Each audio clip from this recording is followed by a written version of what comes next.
आज हम इस वीडियो में 26/11 मुंबई अटैक के 12 ऐसे सच को उजागर करेंगे जो भारत के आम नागरिकों से छुपाया जाता है। अगर हम बात करने जा रहे हैं कि ताज के पूरे ऑपरेशन में दरअसल क्या चूक रहेगी।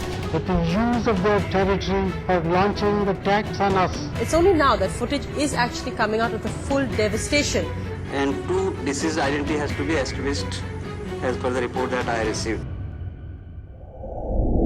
26/11 मुंबई अटैक के खौफनाक इंसिडेंट को बीते हुए आज 14 साल पूरे हो गए हैं। आज भी जब हम लोग इस इंसिडेंट के बारे में जानते हैं तो मन मानो घबरा सा जाता है। तो क्या हुआ था उस दिन, आइए इसे जानते हैं। 26 नवंबर 2008 की रात पाकिस्तान के आतंकी संगठन लश्कर-ए-तैयबा के 10 आतंकवादी पूरी तरह हथियारों से लैस होकर कोलाबा के समुद्री तट से एक नाव के जरिए भारत में घुसे थे। वहां से ये सभी आतंकवादी दो दो के ग्रुप में बट गए और मुंबई में अलग अलग लोकेशंस पर पहुंच गए। वो लोकेशंस थे Chhatrapati Shivaji terminal, Leopold cafe, Taj hotel, hotel Oberoi और नरीमन हाउस। उन लोकेशंस पर पहुंचकर आतंकियों ने ताबड़तोड़ निहत्थे और बेकसूर लोगों पर फायरिंग और धमाके शुरू कर दिए, जिसके बाद मुंबई पुलिस इस सिचुएशन को संभालने के लिए एक्टिव हुई।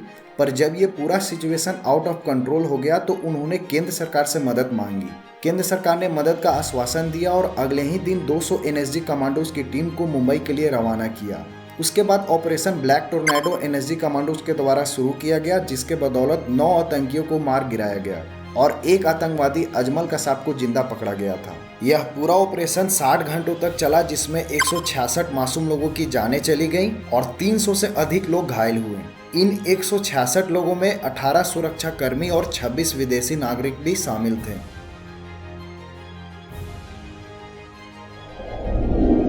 व्यूअर्स, जब ये आतंकवादी हमला हुआ था तो पूरे मुंबई में हर तरफ अफरा तफरी मची हुई थी और इसका रीज़न भी था क्योंकि 2 घंटे के अंदर आतंकवादियों ने लगभग 100 मासूम लोगों को मौत के घाट उतार दिए थे। महाराष्ट्र के उस समय के सीएम विलासराव देशमुख महाराष्ट्र में ना होकर केरला में थे और इसके कारण दोनों पुलिस और खुद महाराष्ट्र सरकार को कुछ समझ में नहीं आ रहा था कि क्या डिसीजन लिया जाए। खैर, अटैक शुरू होने के लगभग 3 घंटे बाद महाराष्ट्र के सीएम ने होम मिनिस्टर पाटिल को फोन किया और एनएसजी की मदद मांगी। एनएसजी के डायरेक्टर जेके दत्त को जैसे ही ऑर्डर्स मिले, उन्होंने अपने 200 बेहतरीन कमांडोज के साथ दिल्ली एयरपोर्ट के लिए रवाना हो गए। अब यहाँ पर एक ट्विस्ट आता है दोस्तों। जब एनएसजी एयरपोर्ट पहुँचते हैं तो वहाँ पता चलता है कि जो प्लेन से कमांडोज को जाना है वो तो अभी चंडीगढ़ में है। उतने एनएसजी कमांडोज को ले जाने वाला कोई प्लेन दिल्ली में उस समय था ही नहीं। खैर, काफ़ी मशक्क़तों के बाद IL-76 नाम का प्लेन चंडीगढ़ से दिल्ली आता है और सभी कमांडोज उसमें अपने इक्विपमेंट्स के साथ बैठ जाते हैं और प्लेन के टेक ऑफ का वेट करने लगते हैं। अब ध्यान देने वाली बात यह है दोस्तों कि अभी भी एनएसजी कमांडोज के प्लेन्स मुंबई से टेक ऑफ करने के लिए वेट कर रहे हैं, क्योंकि माननीय होम मिनिस्टर पाटिल को भी उसी प्लेन से मुंबई जाना था और लगभग 2 घंटे एनएसजी कमांडोज को उसी प्लेन में रुकवाने के बाद माननीय होम मिनिस्टर पाटिल आते हैं और तब प्लेन को टेक ऑफ किया जाता है। एक्सपर्ट्स बताते हैं कि इस तरह का टेरर अटैक सिचुएशन में फोर्सेस का रिस्पॉन्ड टाइम 30 मिनट से 45 मिनट होना चाहिए, पर यहाँ तो पहले ही प्लेन और माननीय मंत्री जी के आने में देर हो गई थी। क्या इतने बड़े होम मिनिस्टर जैसे गंभीर पद पर बैठे व्यक्ति से ये लापरवाही की उम्मीद की जा सकती थी, खास करके तब जब देश इतना क्रिटिकल सिचुएशन से गुजर रहा हो। आप सोच कर देखिए दोस्तों, अगर एनएसजी टाइम से मुंबई पहुंच जाती तो ना जाने कितने और जाने बच सकती थी।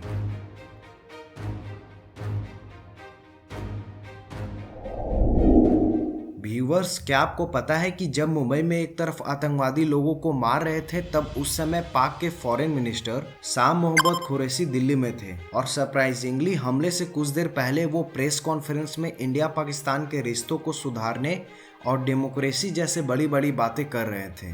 I've come to build bridges. I've come to say that we have to develop a better understanding.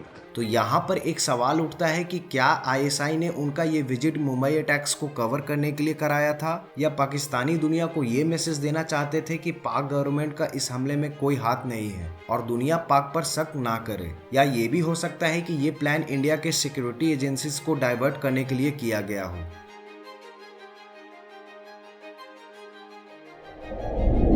Viewers, हम लोग अगर पूरे 26/11 मुंबई टेरर अटैक को स्टडी करें तो एक सवाल हमारे मन में जरूर आएगा कि टेररिस्ट को मुंबई के लोकेशंस के बारे में इतना एक्यूरेट नॉलेज कहां से मिला। तो इस पॉइंट को अच्छे से समझने के लिए हमें दो महत्वपूर्ण कारणों को समझना होगा, जिसमें सबसे पहला है शिकागो में पकड़े गए इस Pakistani American born David Headley उर्फ दाऊद गिलानी के बारे में।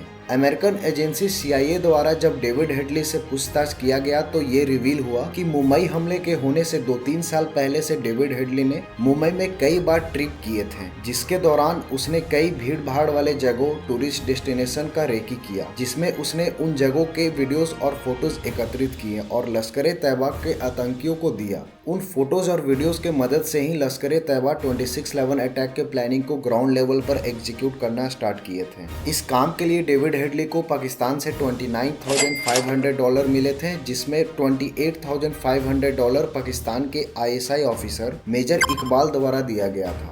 दूसरा महत्वपूर्ण कारण जानने के लिए फरवरी 2009 के तत्कालीन पुलिस कमिश्नर हसन गफूर के इस मीडिया रिपोर्ट को समझना होगा। उन्होंने कहा था कि हमले में 14 से 16 स्थानीय लोग शामिल थे, पर ये 14 से 16 लोग कौन थे इसके बारे में आज तक किसी को नहीं मालूम है। क्या वो ISI एजेंट थे या भारत में रह रहे स्लीपर सेल्स? इसका जवाब आप कमेंट सेक्शन में दे सकते हैं।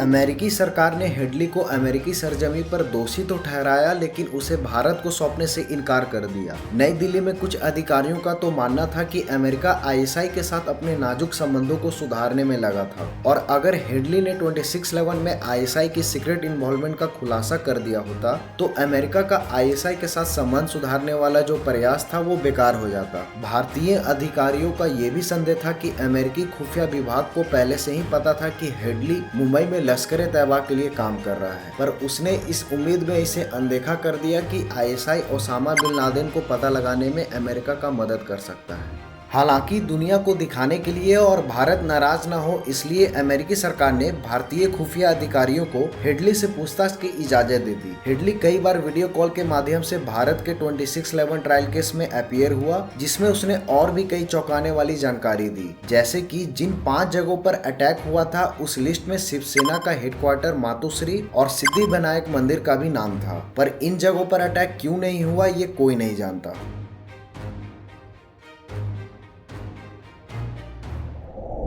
व्यूअर्स, 26/11 आतंकवादी हमले को रोकने में हर एक फोर्सेस का अपना अपना योगदान था, पर बहुत कम लोग मार्कोस के वीरता के बारे में जानते हैं। जब आतंकवादी मुंबई पर अटैक करना स्टार्ट किए थे तो सबसे पहले मार्कोस के फोर्सेस को उन्हें रोकने के लिए भेजा गया था, और आपको बता दें दोस्तों कि ये एक बहुत ही बड़ा टर्निंग पॉइंट था। मार्कोस के आने से पहले टेररिस्ट बिना डरे कॉमन पब्लिक पर गोली चला रहे थे, पर जब आतंकवादियों ने देखा कि मार्कोस उन पर अटैक कर रहे हैं तो वो कॉमन पब्लिक पर गोली चलाने के बजाय बचने का प्रयास करने लगे। और आप जानकर हैरान होंगे कि करीब 8 लोगों की ये मार्कोस की टीम तकरीबन 175 लोगों की जानें बचाई, और साथ ही साथ आतंकवादियों को ताज होटल में एक ही जगह पर कंट्रोल करके रखा। परवीन कुमार तेतोतिया, जो कि मार्कोस टीम को लीड कर रहे थे, वो इस इंसिडेंट में काफी इंजर्ड हुए थे। इस इनकाउंटर में इन्हें 4 बुलेट पूरे शरीर पर लगा था, जिसमें कि एक बुलेट उनके लेफ्ट लंग्स को फाड़कर बीच से पार कर गई थी।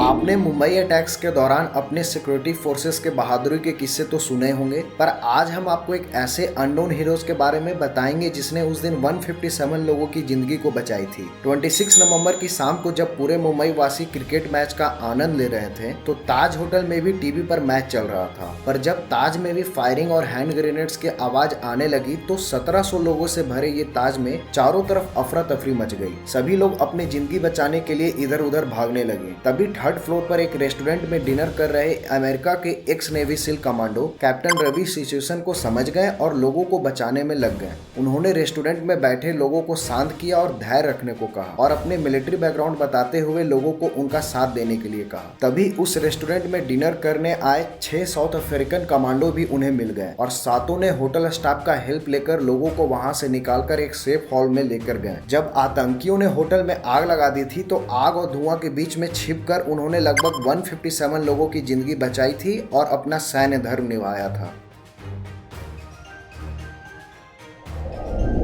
व्यूअर्स, अगर मैं आपको कहूं कि जितना नुकसान मुंबई वासी को उस दिन टेररिस्ट से नहीं हुआ, उससे ज्यादा इंडियन मीडिया से हुआ, तो शायद आप नाराज हो जाएंगे। पर आप उस दिन का मीडिया द्वारा लाइव टेलीकास्ट का वीडियो देखिए।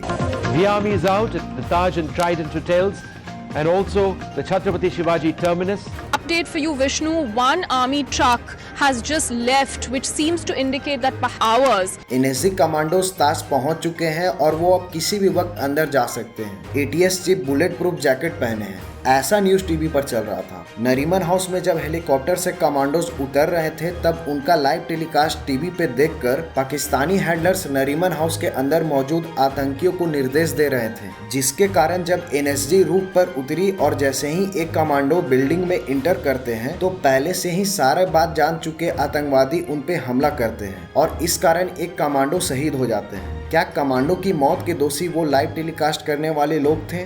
29 अगस्त 2012 सुप्रीम कोर्ट 26/11 मुंबई हमले केस में मीडिया के रोल को आश्चर्यजनक कहती है और लाइव मीडिया कवरेज को सरासर गलत बताती है। कोर्ट आगे मीडिया को फटकार लगाते हुए ये कहती है कि टीवी चैनल उस दिन कोई नेशनल या सोशल काउज में नहीं लगी थी, बल्कि वो अपने फायदा में लगी थी। क्या उस समय की मनमोहन सरकार भी इसके लिए जिम्मेदार है? क्यों अगले दिन मीडिया के टेलीकास्ट को रोकने के लिए कोई निर्देश जारी नहीं हुआ? NDTV की रिपोर्टर वर्षा दत्त ने तो खुद न्यूज लॉन्ड्री को दिए हुए इंटरव्यू में एडमिट करती है कि उनके कारण पब्लिक और सिक्योरिटी पर्सनल के लाइफ को खतरा हुआ था। I think the biggest mistake that we did on day one was to go live.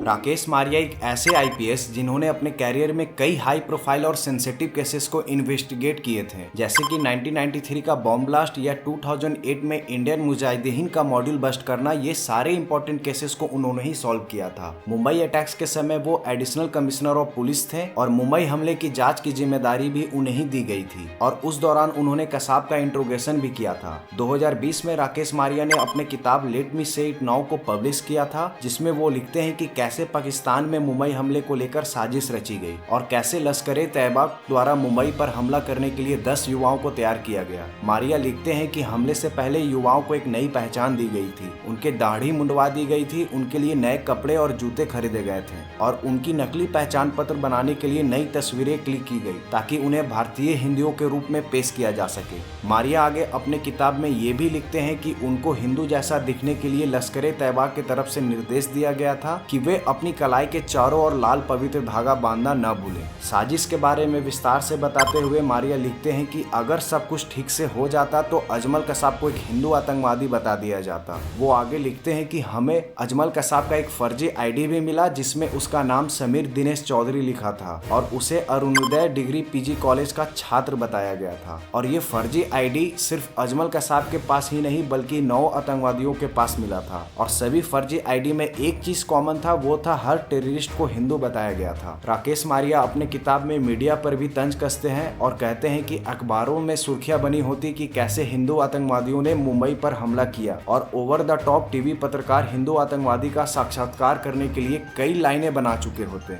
उस किताब में वो ये भी बताते हैं कि कसाब को मारने के लिए दौद के एक गैंग को सुपारी दी गई थी, लेकिन कड़ी सुरक्षा के कारण ये सफल नहीं हो पाया। आपको याद दिला दे कि 26/11 के बाद कांग्रेस लीडर दिग्विजय सिंह और डायरेक्टर महेश भट्ट ने एक बुक लॉन्च किया था RSS बिहाइंड 26/11 और उस किताब में मुंबई हमले के पीछे RSS के हाथ होने का इल्जाम लगाया गया था, जबकि पाकिस्तान सरकार ने 2009 में खुद ये मान लिया था कि कसाब पाकिस्तानी नागरिक है।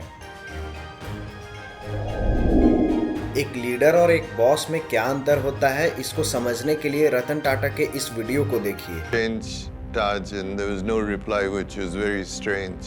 So I got in my car and came here, and the watchman stopped me from going into the lobby because there was shooting. आप देख सकते हैं कि इस वीडियो में रतन टाटा बोल रहे हैं कि वो अटैक के दिन खुद ताज होटल में गए थे। भले ही सुरक्षा कर्मियों ने उन्हें अंदर नहीं जाने दिया, पर रतन टाटा ने अटैक के पूरे 3 रात 3 दिन होटल के बाहर फुटपाथ पर बिताए थे। वह रोजाना पास के अस्पतालों में जाकर घायलों से मिलते थे। ताज होटल के कर्मचारी भी बहुत बहादुर थे, एक भी कर्मचारी होटल छोड़कर भागे नहीं। जब ताज पर आतंकी हमला हुआ तो ताज में काम करने वाली 24 साल की लड़की मलिका जागड़ ने अपनी जान जोखिम में डालकर पूरे इंटरनेशनल बोर्ड ऑफ यूनिलीवर के हो रहे मीटिंग में उपस्थित सारे लोगों को बचा लिया था। ताज होटल के मैनेजर करमबीर सिंह कांग हर समय होटल में रुके थे। हालांकि इस हमले में वह अपने परिवार को नहीं बचा सके। आतंकवादियों ने उनकी पत्नी और 2 बेटों जो कि 14 साल और 5 साल के थे उन्हें मार डाला। लेकिन टाटा उनकी मेहनत को नहीं भूले और टाटा ने सभी मारे गए और घायल स्टाफ को सिचुएशंस देखते हुए 50 से 80 लाख तक का मुआवजा दिया और साथ ही साथ उनके लिए लाइफ टाइम के लिए मेडिकल काउंसलर और मेडिकल खर्च भी दिए। जो मारे गए थे उनकी बची हुई जॉब की पूरी सैलरी भी दी। और यही नहीं, ताज के पास जो चाय वाला, ठपरी वाला या कोई गुजरता हुआ जो आतंकियों के गोली का शिकार हुआ था उनको भी टाटा वालों ने मुआवजा दिया। और ये सभी मुआवजे देने का कार्य टाटा ने सिर्फ 21 दिनों में किया। मुंबई हमले के बाद ताज होटल और उसके पूरा इंफ्रास्ट्रक्चर का बुरा हाल हो गया था। टाटा कंपनी ने कुछ महीने के बाद एक टेंडर निकाला जिसमें ताज होटल के इंफ्रास्ट्रक्चर को रिपेयर किया जा सके। दुनिया भर के कंपनीज ने इस टेंडर को पाने के लिए अप्लाई किया। पाकिस्तान के भी 2 कंपनीज ने टेंडर के लिए अप्लाई किया था, पर टाटा ने उन्हें कोई जवाब नहीं दिया। तब पाकिस्तानी टेंडर कंपनीज के मालिक भारत आ गए और रतन टाटा से मिलने के लिए उनके ऑफिस के बाहर इंतजार करने लगे। दिन भर इंतजार करने के बाद टाटा ने उनको मैसेज भिजवाया कि वो उनसे नहीं मिलेंगे क्योंकि वो अपॉइंटमेंट लेकर नहीं आए हैं। पाकिस्तानी समझ गए कि रतन टाटा उन्हें ये टेंडर नहीं देंगे, लेकिन वो तो भी वहां पर नहीं रुके। वो इस टेंडर को पाने की तलाश में उस समय के एक कांग्रेस नेता के पास गए जो कि उस समय कैबिनेट मिनिस्टर थे और उनसे पैरवी करवाई। उस मिनिस्टर ने रतन टाटा को फोन किया और टेंडर इन पाकिस्तानियों को दे देने के लिए कहा। टाटा ने कहा आप बेशरम हो सकते हैं, हम नहीं हैं, और फोन काट दिया। तो यहाँ पर एक सवाल उठ सकता है दोस्तों कि आखिर क्यों कांग्रेस गवर्नमेंट पाकिस्तानी कंपनीज को टेंडर दिलवाना चाहती थी? क्या कांग्रेस गवर्नमेंट इस टेंडर के मदद से हम इंडियंस के मन में पाकिस्तानी के प्रति एक सहानुभूति पैदा करवाना चाहती थी कि हर पाकिस्तानी गलत नहीं होते हैं, या कुछ और था? आप सोच कर बताइए। 12 करोड़ लोगों वाले मुंबई शहर को 3 दिन तक 10 आतंकवादियों ने बंधक बनाकर रखा था। एनएसजी के ऑपरेशन खत्म हो गई और मुंबई के लोग उस सदमे से निकलने की कोशिश में लग गए। कहीं खुशी, कहीं दर्द और कहीं गुस्सा था। देश में उबल रहे गुस्से के कारण देश के होम मिनिस्टर पाटिल और सीएम को रेजिग्नेशन देना पड़ा। आईएएफ चीफ ने हाल ही में एक स्टेटमेंट दिया था और कहा था कि मुंबई अटैक्स के बाद सरकार को हमने टेररिस्ट कैंप्स पर एयर स्ट्राइक करने का प्लान दिया था, पर उस समय की सरकार ने उसे नकार दिया। आज भी वो 166 निर्दोष लोगों की आत्मा इंतजार कर रही है कि कातिलों को कब सजा मिलेगा। आज भी 26/11 का मास्टरमाइंड हाफिज सईद और उसके साथी पाकिस्तान में आराम से अपनी जिंदगी बिता रहे हैं। तो यहाँ पर ये वीडियो समाप्त होता है। आशा करता हूँ कि ये वीडियो आपको पसंद आया होगा। अगर आपको ये वीडियो पसंद आया हो तो वीडियो को ज्यादा से ज्यादा लोगों के साथ शेयर कीजिए, लाइक कीजिए और चैनल को सब्सक्राइब कीजिए। तो तब तक के लिए धन्यवाद।